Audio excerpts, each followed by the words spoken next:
Olá, pessoas! Bem-vindo a mais um vídeo aqui no canal. Eu sou a Areta. Eu sou o Diego. E no vídeo de hoje vamos trazer um tema muito pedido no Instagram. Custo de vida na Alemanha. Quanto custa morar na Alemanha? Exatamente. Então vamos começar pelo básico do ser humano, que é a alimentação. Vamos aqui aos alguns itens básicos, né, da mesa do brasileiro.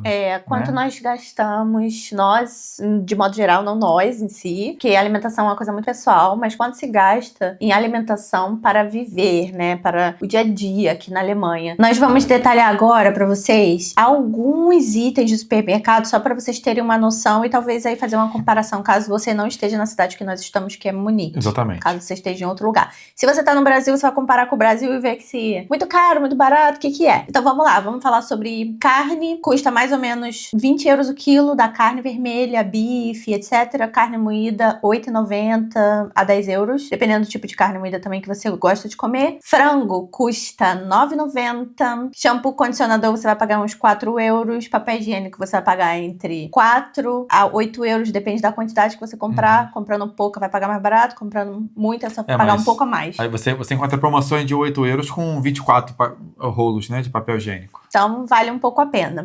Macarrão você vai encontrar aí até 2 euros, 1,40, 1,50, 1,80, depende também do tipo e etc. Só que são 500 gramas. Arroz você vai encontrar por 1,99, 1 quilo. E aí você multiplica aí pela quantidade de quilos de arroz que você come normalmente mensal. Refrigerante você vai contar aí por 1,50 na base. Cerveja, né, que é mais importante. Cerveja é mais barato. Cerveja geralmente é um item barato. Estamos na terra da cerveja, que é um item muito barato, que custa em torno de 1 euro, e você paga o Pfand, que é pela garrafa, pelo uso da garrafa. E quando você volta pro mercado, você devolve a garrafa e pega o seu dinheirinho do Pfand de volta. Exatamente. Outra coisa que também aqui vale a pena comprar na hora de comer, né? É bem barato, é batata, que é a terra da batata, então batata é barato, né? É barato, exatamente. Relativamente barato, ajuda aí. Então, listamos aqui alguns itens pra vocês, e aí vocês fazem uma comparação. Se vocês quiserem um vídeo só de supermercado, com itens mais detalhados, escreve nos comentários que a gente traz, né? A gente sempre procura, quando a gente vai fazer compras, utilizar o catálogo do mercado. O encartezinho das promoções que tem, né? Por exemplo, normalmente tem muitas promoções, e aí dependendo das coisas que você vai comprar, porque nós aqui fazemos compras por semana, né? Exatamente. Semanal. Não é costume, pelo menos até onde eu sei, das pessoas que eu conheço também, de fazer compras mensais igual a gente faz no Brasil. Aqui as pessoas fazem compras semanais, então toda semana tem um encarte do supermercado. Você também pode olhar online antes de você ir, na hora que você estiver fazendo sua listinha, e aí você vai ver, tal coisa eu tô precisando, tá na promoção. A dica, na verdade, é você ficar de olho em promoções, como todos fazem. Por isso que é mais costume comprar durante a semana. Tem gente que tá de olho e fala, o sabão de pó, o sabão em pó abaixou, e vai no mercado, passa no mercado e busca o sabão em pó. E normalmente, se tiver alguma promoção de algo que eu tô precisando, ou de alguma coisa que é mais caro agora, e aí tá numa promoção bem boa, a gente acaba comprando mais em estoque, né, pra deixar, porque aí na outra semana, quando eu for e eu precisar comprar e tiver mais caro, eu já comprei. Exatamente. Então fico, assim, é um tipo de economia, né, que a gente consegue fazer na hora das compras. Como a gente já tá aqui há muito tempo, a gente já não tem aquele costume brasileiro de comer café da manhã, lanche, almoço, e depois lanche da tarde, depois janta, e depois a gente não come tantas vezes assim mais por dia, né? Então acaba que a gente também não come as comidas que a gente come no Brasil, como arroz, feijão, que eu amo, mas a gente também não tem o costume de comer diariamente. Mas às vezes eu gosto de comprar feijão, e o feijão eu consigo achar no mercado asiático. Mas o feijão é um item de luxo, pode-se dizer, porque custa meio pacotinho 5 euros. Não é uma comida comum na Europa, né? Comer feijão. Também é importado, né? O feijão preto é importado. Aqueles feijões mulatinho, esses outros feijões que a gente também gosta de comer, é um pouco mais difícil de achar. Você só acha em lojas portuguesas. Outro ponto que vamos considerar aqui é o transporte. Hoje existe um ticket que você compra, que você pode andar toda a Alemanha. Isso foi muito bom por parte do governo, que esse ticket custa 58 euros. Esse você pode andar num ônibus, pode viajar no trem por toda a Alemanha. Você só não tem direito àqueles trens rápidos, né, que são mais conhecidos como trens bala. Mas fora isso, você consegue tranquilamente ir a Berlim, até Frankfurt, até onde você quiser. Trem regional. Com o trem regional, que é o trem comum, sem problema nenhum. Esse ticket de 58 euros dá direito a andar em todos os transportes, em toda a Alemanha, mensalmente, né? Você paga 50 euros por mês e acabou. Então, se você tá vindo pra cá começar a sua vida, você não tem ainda não tem um carro, não tem o seu próprio meio de transporte, essa é uma opção muito, muito boa. E uma coisa também muito usada aqui no tema de transporte ainda são as bicicletas. É muito comum. Aqui no Brasil é meio feio, você chega em alguns lugares de uma bicicleta, aqui tem gente que sai pra noite e vai de bicicleta, tem gente que é arquiteto, chega na obra na sua bicicleta e não tem problema nenhum, isso não diminui a moral da pessoa, isso não diminui ali a credibilidade da pessoa. Exatamente. Se você é um casal, assim como nós, sem filhos, e cada um tem uma bicicleta, então você vai economizar aí 58 euros por pessoa de transporte, caso você use o transporte canela, né? O transporte de bicicleta. Existe muitas pessoas que vivem assim, andam só na bicicleta. Anda só na bicicleta. Eu já trabalhei a 1 hora de distância de casa, eu ia de bicicleta todos os dias, sem problema nenhum. Outro item importante para a sobrevivência, já que nós estamos fora da nossa bolha, né, do nosso país, é o lazer. É importante você não ficar só trabalho, casa, trabalho, porque isso certamente aqui no inverno vai te deixar pirado. Exatamente. De tanto ficar dentro de casa.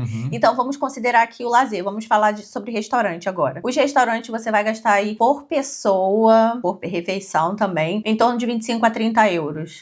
Numa refeição normal. Se você quiser uma coisa mais refinada, você vai gastar um pouco mais aí, 50, 60 euros por pessoa, né? E aí tudo vai dependendo de quantas vezes vocês vão ao restaurante por mês ou por semana. Exatamente. Quantas pessoas são, Quantas pessoas são. Nós, por exemplo, nós não vamos, assim, com tanta frequência a restaurante. Primeiro porque a gente, né, gosta de manter a dieta em dia. Precisamos. E segunda porque eu, particularmente, acho muito caro ir ao restaurante porque... Mas custa caro. É de cada um, né? É de cada um. A gente vai, às vezes, ou em restaurantes, assim, muito especiais que a gente gosta de comer, mas não é com muita frequência. Então, vamos colocar aí 60 euros um casal cada vez que você vai ao restaurante. Se você for 2 vezes na semana, você faz aí a continha de quanto você vai gastar. Se procurar um pouquinho, você não consegue economizar. Você consegue gastar 15 por pessoa. Tem que procurar um pouquinho. Depende do gosto, né? Se você for em lugares mais simples, você consegue gastar até uns 15. É possível, sim. Agora, há muita opção de graça, de lazer. Você pode passear pelos parques, não falta opção aqui. E levar comida de casa, Você leva o seu próprio lanche de casa, já fizemos muito isso. É verdade. Isso é muito comum. Você leva o seu potinho com as suas coisas prontas e vai pros parques, pros lagos, que é o comum aqui. Se você for andar de bicicleta e levar a sua própria comida pro lazer, você já tá fazendo uma boa economia. Exatamente, e fazendo bem pra saúde. Né? E cuidando da saúde. Falando em saúde, o próximo item que nós podemos entrar aqui são as academias. A academia de musculação, você pode começar aí já nos 30, 40 euros, já começa aí, são as academias mais simples, que são academias muito boas, só que as academias mais baratas, acho que de 30, 40, são academias que normalmente estão mais cheias, tem uns horários de pico, né? Aqui próximo de casa tem uma que é 24 horas, ela só fecha 2 dias por ano, que é no Natal e no Ano Novo. Fora isso, ela tá aberta 24 horas. Dia 24 e dia 1º. Você pode ir lá 1 hora da manhã, meia-noite, que ela vai estar aberta e não tem problema nenhum. Agora, se você for nas 18 horas, a academia tá muito, muito, muito cheia. Diferente se você pode pagar uma academia de 100, já não vai estar tão cheia, mas... Se for na cidade, né? Complicado. Próximo item que você tem que botar nas suas contas quando você vier morar aqui na Alemanha é a taxa de televisão e rádio. Você não tem opção, você é obrigado a pagar. Aqui também existe a TV a cabo, igual no Brasil. Você pode contratar os serviços de TV a cabo. Mas as casas já têm o sinal de TV, que é o sinal aberto. Meio que o sinal aberto, né? Mas você, infelizmente, é obrigado a pagar. Essa taxa você paga 18 euros por mês. É um sinal aberto pago, né? É um sinal aberto, a imagem é muito pago. boa, tem muita opção de canal, mas as pessoas geralmente gostam daqueles canais que tem nas TVs a cabo e contratam a TV. Nós não temos em casa. Muito comum aqui as operadoras de telefone venderem o pacote. O pacote de TV a cabo, né? Mas tem um sistema de streaming que todo mundo usa, né? Netflix, Disney, etc. Mas esse você é obrigado a pagar. Por mês. Não por pessoa, é por casa. Por casa, exatamente. Uma cabeça tem que ser a pessoa que vai meio que responder, né, por esse contrato. Isso já é automático, não tem pra onde você correr. Você vai lá no órgão, faz lá o seu cadastro, você informa onde você tá morando, que é obrigatório, e você tá em casa na semana, que você tá aqui na primeira semana, na segunda no máximo, já vai chegar uma cartinha na sua caixa de correio, quando você abrir, aquela surpresa, você já esperando que é uma carta de bem-vindo, seja bem-vindo ao nosso país, mas não, essa continha aqui que você vai pagar mensal, você querendo ou não. Às vezes você não tem nem televisão ainda, mas a conta tá lá. Não importa se você vai assistir TV ou não. Você pode falar, não, mas eu acabei de mudar, nem móveis eu tenho, não tenho TV. Mas a taxa vai estar lá para você pagar. Não se preocupe com isso, que ela chegará. Vamos falar do item mais pesado no orçamento. Então, se você ficou até o final do vídeo, você vai saber o que vai pesar no teu orçamento agora, que é o aluguel. Viver na Alemanha não é uma coisa barata, levando em consideração o tanto de pessoas que já imigraram e tantas outras que estão imigrando recentemente. É muito disputado. É muito disputado conseguir um apartamento aqui, o que faz subir o preço do metro quadrado. Aquela coisa, a oferta e a procura, né? É muita procura, pouca oferta. Então, eles vão aumentando o preço e as pessoas têm que pagar. Senão a pessoa vai morar na rua, não pode. Exatamente. E é o que mais pesa no orçamento, como a Marita falou. E listamos algumas cidades, as mais conhecidas ou mais importantes, podemos falar assim. Listamos para vocês terem uma noção mais ou menos de quanto custa um metro quadrado por cidade. Por exemplo, em Munique vai ser o lugar mais caro. Obviamente é o topo da lista, o lugar mais caro da Alemanha, uma das cidades mais caras da Europa também. Mas tem que levar em consideração sempre o seguinte, você vai pagar mais, mas você tem mais oportunidade, tem maiores salários. Também. Mas você tem que fazer as contas que você pode, de repente, ter um salário semelhante de Munique e morar numa outra cidade fora de Munique e no fim vai ficar tudo igual. Aos arredores. Aos arredores, né? Ou então na cidade vizinha, né? Stuttgart, por exemplo. Você pode morar em Frankfurt, talvez você consiga ganhar um salário parecido com o daqui e pagar menos lá e vai ficar tudo igual e você vai viver igual, tá? Exatamente. Mas aqui em Munique nós estamos na média de 20 euros um metro quadrado, é o que nós pagamos hoje, né? Nós pagamos 20 euros o metro quadrado, nós temos aqui 65 metros quadrados. Mas tem cidades aqui, por exemplo, Stuttgart, que é uma cidade também muito procurada. Você já paga ali 18 euros, ou um pouquinho menos. Mas isso que a gente está falando mais ou menos é o mínimo, né? É claro que você encontra imóveis que custam 6 mil euros por mês, 8 mil euros por mês. Então a gente está falando no mínimo que você vai conseguir ali. Em Munique, 20 euros, talvez 19. Em Berlim, talvez você vá achar ali uns 17. 17, 18 também. 17, 18, mínimo. Em Hamburgo também você vai encontrar nessa faixa de 18, 19 euros o preço do metro quadrado para viver. Levando em consideração também que se você estiver no centro de Munique, esse preço vai aumentar. E também a gente já está nesse apartamento já faz 2 anos. Então a gente já está pagando um preço mais acessível, né? Mais barato do que está agora em 2024. Isso é uma coisa bacana, porque no início você aluga um imóvel, se você ficar com ele, no início ele é pesado, mas depois o seu salário vai aumentando, suas condições, você muda de emprego, tem os aumentos normais do ano, o aluguel ele vai ficando para trás, ele vai ficando um pouquinho menor. E ele não tem essa atualização assim tão brusca, se você ficar né? 5 anos, 10 anos num apartamento, e você começa a sentir lá na frente a diferença é muito, muito grande. Eu tenho amigos que já têm apartamento enormes, com 3 quartos, já tá há 10 anos, mais de 10 anos com um apartamento e paga 600 euros. E é importante lembrar que quando você for alugar um apartamento, você tem que ver lá no anúncio de aluguel ou no seu contrato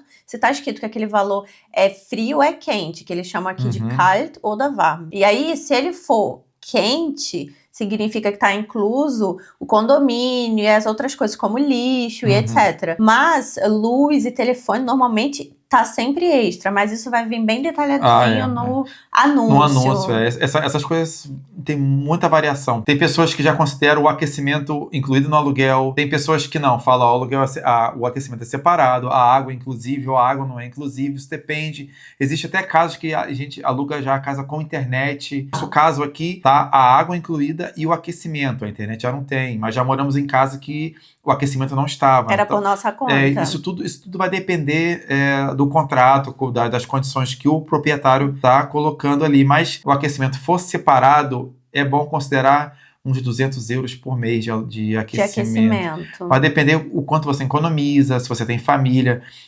Tem brasileiros aqui que normalmente sentem muito, muito frio. Então, eles mantêm a casa um pouco mais aquecida. Eu já não sinto tanto frio, então eu consigo usar o aquecimento um pouco mais baixo, mas não é o caso de todo. Isso tem que levar em consideração. Eu sinto muito frio, eu preciso de mais aquecimento.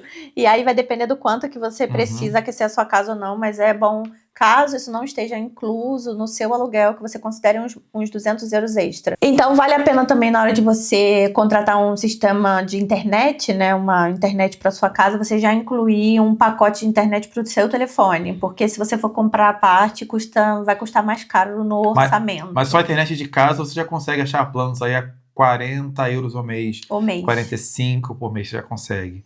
Vale a pena. Na hora que você faz o seu primeiro contrato, eles sempre te dão uma bonificação. A gente, por exemplo, no nosso primeiro contrato, recebemos uma TV de 65 polegadas. Não foi? A gente pagou 100 euros por essa TV de 65, né? Isso é uma coisa boa de pesquisar, porque existem empresas e serviços que oferecem algumas bonificações. No começo a gente teve essa promoção da TV grande, pegamos a TV, mas existe casos de você trocar de companhia elétrica, que aqui é muito comum, existem várias companhias fornecedoras de eletricidade, e ela te oferece um prêmio para você mudar para ela, às vezes uma geladeira, às vezes um desconto. Às vezes dinheiro às vezes também. dinheiro. Isso é coisa que você tem que se informar. O outro item que você tem que levar em consideração é a energia elétrica. Um casal gasta 70, 80 euros por mês. A eletricidade, ela tem um sistema um pouco diferente aqui. Você contrata um valor fixo, você diz mais ou menos quantos quilowatts você vai consumir por ano. Como é que a pessoa sabe disso? Pois é, mas ele já tem uma sugestão lá, um casal gasta no mínimo X. Então você contrata ali mais ou menos e você combina um valor ali por contrato, quanto você vai pagar mensal. Então vai ser todo mês descontado da sua conta. Digamos que você falou, não, eu vou gastar só 65 por mês. Então vai ser abatida a sua conta todo mês ali 65. Mas no fechamento do final do ano, pode ser que eles calculem e vejam que você gastou quilowatts a mais do que você achou que iria gastar.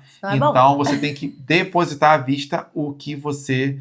A diferença, A diferença tem que depositar à vista. Então, às vezes é bom você pagar um pouco mais. No nosso caso, nós fazemos isso, nós pagamos um pouco mais. Chega no final do ano, eles fazem um fechamento e falam, vocês gastaram menos do que vocês combinaram e eles devolvem a parte do dinheiro que sobrou ali. Isso acontece também com aquecimento. Você paga um valor X mensal e no final do ano eles vão ver, ele usou mensal realmente o que ele contratou, o pacote, ou não, ele usou a mais. Se usou a mais, vai pagar extra. Se não usou, você recebe o dinheiro de volta, né? Exatamente. E isso é muito bacana, porque, por exemplo, aqui a gente não tem esse controle do aquecimento, mas a nossa, como chama? Senhoria, ela tem. E ela sempre, todo final do ano, né, ela mostra quanto que nós usamos. Exatamente. E realmente, se a gente usou menos do que o contratado, ela devolve o dinheiro. Um item que nós não mencionamos aqui é o plano de saúde, o seguro de saúde. Bom, esse item nós deixamos para o final porque depende. Se você tiver empregado, isso já vai sair do seu salário e você não tem opção. Você meio que paga 50% e o seu empregador paga o 50%. Restante. Na Alemanha é obrigatório você ter plano de saúde. Agora, se você vier para cá, não estiver trabalhando, você vem como turista ou você vem para estudar alemão, você não tem emprego, né? Você mesmo tem que arcar com o seu plano de saúde. Você vai gastar aí, para estudante, eu falaria que você vai gastar uns 200 euros, 250. Procurando direitinho, consegue economizar alguma coisa como estudante. Tudo vai variar também da sua idade, sexo, se você tem doenças crônicas ou coisa do tipo. Isso vai deixar o seu seguro mais caro ou mais barato. Se você tem alguma dúvida de alguma coisa que nós não comentamos aqui, escreva nos comentários que nós vamos fazer um vídeo sobre esse tema. E se você mora na Alemanha, conta aqui pra gente quanto é que você paga de aluguel, como que é aí onde você mora, se tá barato, se tá caro, se os preços que a gente estão quer saber. compatíveis com os nossos aqui de Munique. Com os nossos, ou não. Ou se tipo, aqui é muito caro e aí é muito barato, porque vai que a gente muda, né? Porque a gente tá procurando um lugar mais barato pra viver. É isso, um beijo, tchau.